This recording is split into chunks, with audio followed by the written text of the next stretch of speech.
Good evening and thank you for joining me on Black News Tonight. I'm Marc Lamont Hill. The wait continues. According to investigators, the examination of remains exhumed from a Tulsa cemetery has not yet confirmed that they were victims of the Tulsa Race Massacre. 6 of the 7 remains have been examined since exhumation began last week, and the purpose was to confirm the remains, and investigators are seeking signs of trauma on the bodies. They're also expected that many of the victims will be male, based on previous accounts of the massacre. Right now, and we are seeing what looks like equal numbers of adults. One of the individuals we haven't well analyzed yet. The person came in Friday, but it's and the preservation is on the lower end. So sex still indeterminate. 2 females, 2 males, and then the juveniles are just juveniles. 28 coffins have been recovered from a second cemetery. The search remains ongoing. A woman is dead and another person injured after a car drove into protesters late Sunday night in Minneapolis. Crowds were protesting the death of Winston Smith Jr. He was shot and killed by U.S. Marshals earlier this month. A witness who live-streamed video of the protests said people were gathered in the street playing red light, green light when a car sped up, hitting trash cans and another car. This caused that car to hit the woman. Her family identified her as 31-year-old Deanna Natchek. Protesters pulled the driver out of the car, and the driver was then arrested. Authorities believe the driver was under the influence of drugs and alcohol. ATV and dirt bike enthusiasts in Philadelphia have not stopped riding for what they believe in, as hundreds of riders took the streets over the weekend, even after the city issued a recent measure that aims on cracking down on the now illegal activity. In a battle between homeowners and street riding groups, City Council recently explicitly outlawed off-road vehicles on city streets in response to widespread complaints from the residents. They claim the vehicles roaring through the streets are disruptive and that they posed safety issues. Philadelphia District Attorney says that while enforcement against off-road vehicles is necessary, it's important officials use imagination when it comes to developing alternatives for the people that make up the city's riding culture. You may ask, why cover a story like this on Black News Tonight? Well, the reason is quite simple. When we see measures like this in urban cities around the United States, part of it is a response to neighbor complaints. Some of it is about safety. Some of it is about noise. But much of it is also about new ways of criminalizing the most vulnerable people in our society. Again, I get that when you're driving down the street in your car, you don't want somebody on a dirt bike riding past you. I get how you worry you're going to hurt them when you're on the street. I get that. But there are so many ways to crack down on something. There's so many ways to respond to something other than a criminal response. The district attorney should not be involved in dirt bikes and wheelies. As we saw in the case of Meek Mill, when he went back to prison for popping wheelies on his bike, we see that these short-term interactions with law enforcement can lead to long-term consequences, which are disproportionate to the thing that you're doing. The other thing here is that this ain't going to affect everybody.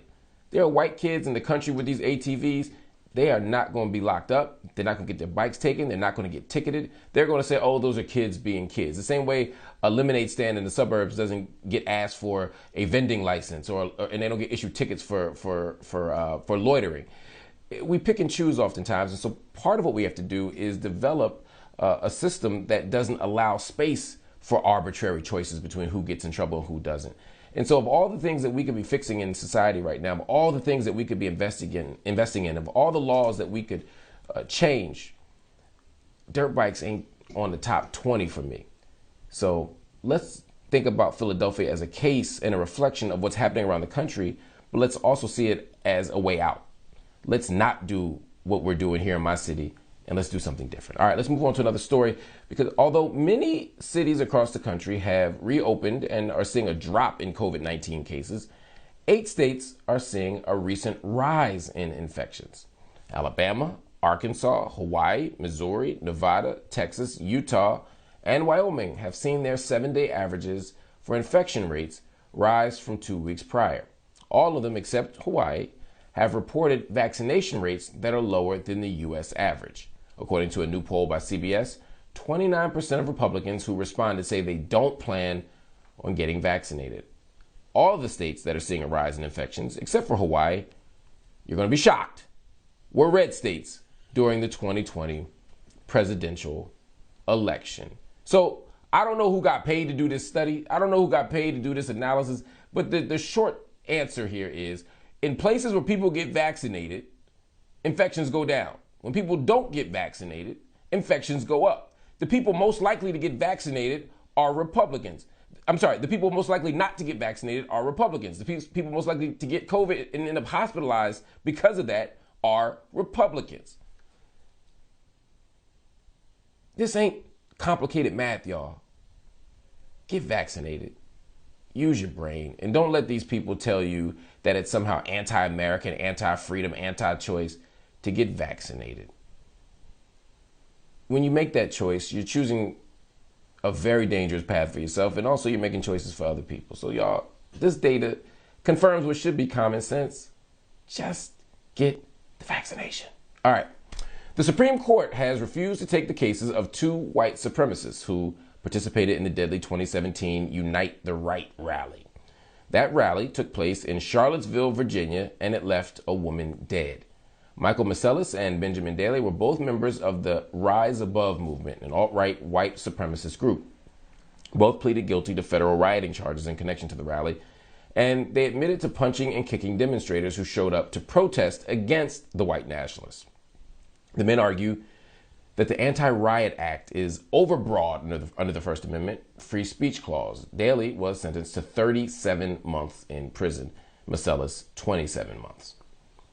A former Atlanta mayor is throwing his name into the fray again in hopes of winning the top seat in the city one more time.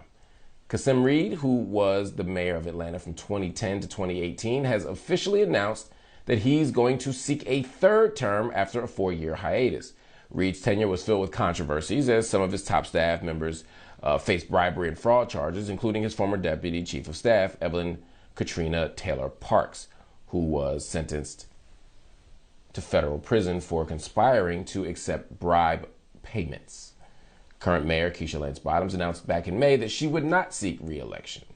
It'll be interesting to see how this develops. All right, y'all. A blast from the past. Y'all remember Freaknik? Oh, I know you remember Freaknik. Well, it's making a return. Freaknik was big in the 80s and the 90s. People from all over would travel to ATL to have a good time. The last official Freaknik event was held in 1999. I was there doing research due to violations and complaints. Now, 2 years ago, it returned as a family-friendly event. I ain't go to that one. But this year, Freaknik will be held at Mars Brown College. That's a promising start. From October 8th to the 10th. Some of the headliners include Adina Howard. Y'all remember Adina Howard. Don't act like y'all did. Some of y'all kids was made to Adina Howard. Project Pat, Lil Scrappy, Pastor Troy, Field Mob, 8 Ball, and MJG. They will all be there. So if you are so inclined, y'all need to go down there. I may do a special Black News Tonight from Freaknik 2021 for the sole purpose of highlighting HBCUs. It's at Morris Brown College, and